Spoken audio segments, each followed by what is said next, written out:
15 से 22 दिसंबर 2024 के बीच जापान में कई इंपॉर्टेंट इवेंट्स हुए अलग अलग सेक्टर्स में। ये टॉप 10 खबरें हैं जिन पर सबसे ज्यादा ध्यान गया। 1, international fighter jet project launch हुआ।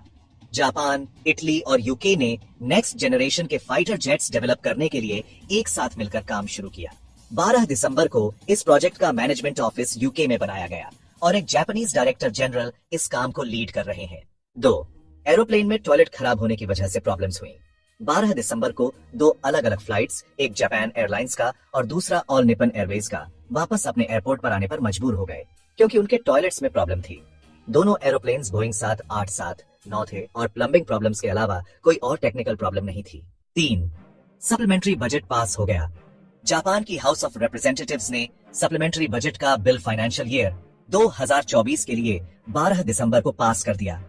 इस बजट का मकसद कई इकोनॉमिक चैलेंजेस से निपटना और रिकंस्ट्रक्शन के कामों में मदद करना है। 4, एटॉमिक बॉम्ब सर्वाइवर्स ने अपनी बात रखी। 12 दिसंबर को ओस्लो में हिरोशिमा और नागासाकी के एटॉमिक बॉम्बिंग्स के 2 सर्वाइवर्स ने अपने एक्सपीरियंस शेयर किए और बताया कि न्यूक्लियर वेपन्स की वजह से उन्हें कितना फिजिकल और इमोशनल पेन हुआ।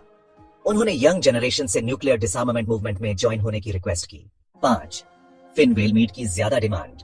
12 दिसंबर को सपोरो सेंट्रल होलसेल मार्केट के ऑक्शन में होकाइडो के निमुरो कोस्ट पर पकड़े गए फिन व्हेल्स का कच्चा मीट 1 लाख येन प्रति किलो तक बिका, जिससे पता चलता है कि इस कंट्रोवर्शियल फूड की डिमांड कितनी ज्यादा है।